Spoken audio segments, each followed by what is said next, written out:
સમગ્ર ગુજરાત રાજ્યમાં અસહ્ય મોંઘવારી અને ડીઝલની તીવ્ર અછતથી પીડાતા ખેડૂતો, ટ્રાન્સપોર્ટરો અને સામાન્ય નાગરિકોના પ્રશ્નોના કાયમી નિરાકરણ માટે અમરેલી જિલ્લા આમ આદમી પાર્ટી દ્વારા કલેક્ટર શ્રી અમરેલીને આવેદનપત્ર આપી રાજ્યના મુખ્યમંત્રીશ્રીને કરી રજૂઆત.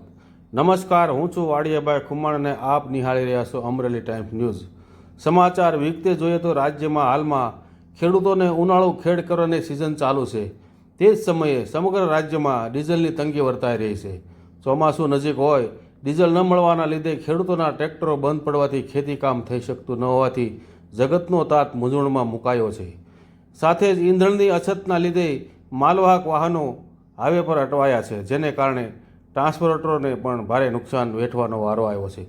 જેથી ઓઇલ કંપની દ્વારા ઈંધણ સપ્લાયમાં મૂકેલ કાપ અને કાળાબજારીઓ દ્વારા સંગ્રહખોરી કરી પેટ્રોલ ડીઝલના થતા કાળાબજારને રોકવા કડક વિજિલન્સ કમિટી નીમી સખ્ત પગલાં લઈ ખેડૂતો અને ટ્રાન્સપોર્ટરોને સરળતાથી ડીઝલ મળી રહે તે માટે આમ આદમી પાર્ટી અમરેલી દ્વારા આજરોજ તારીખ 21/5/2026ના રોજ અમરેલી કલેક્ટરશ્રીને આવેદનપત્ર આપી રાજ્યના મુખ્યમંત્રીશ્રીને રજૂઆત કરવામાં આવી હતી. આ કાર્યક્રમમાં આમ આદમી પાર્ટીના અમરેલી જિલ્લાના પ્રમુખ અને સંગઠન મંત્રી શ્રી નિકુંજભાઈ સાવલિયા અને જિલ્લા મહામંત્રી હિરેનભાઈ હિરપરા તથા આપના કાર્યકરો જોડાઈને ભાજપ વિરોધી નારા બોલીને પોતાનો રોષ વ્યક્ત કર્યો હતો. અહેવાલ વાડિયાભાઈ ખુમાણ, અમરેલી ટાઈમ્સ ન્યૂઝ, અમરેલી.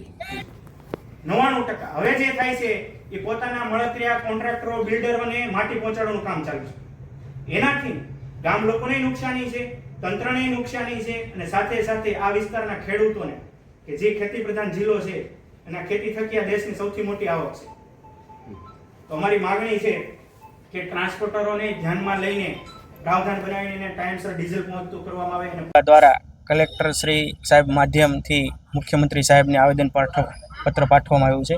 મોંઘવારીને લઈને સાથે સાથે પેટ્રોલ ડીઝલના ભાવ આસમાને પહોંચ્યા છે અને અત્યારે હાલાકી છે કે ભાવ વધારા હોવા છતાં પણ ક્યાંય મળતું નથી, જેના લીધે ખેડૂતો સાથે સાથે ટ્રાન્સપોર્ટરો જેના વ્હીકલો છે, ટ્રાન્સપોર્ટનો ધંધો ઠપ થઈ ગયો છે.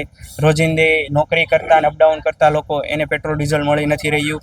આ તમામ સમસ્યાઓની રજૂઆત કલેક્ટર સાહેબશ્રીને રજૂઆત કરેલી છે અને સરકારશ્રી સુધી પહોંચાડી અને એના નિરાકરણની માગણી કરી છે. અને સાથે સાથે જણાવ્યું, જો આની ઉપર ઠોસ પગલાં લેવામાં નહીં આવે તો આમ આદમી પાર્ટી ગાંધી ચિંધ્યા માર્ગે આંદોલન ગુજરાત લેવલે કરશે.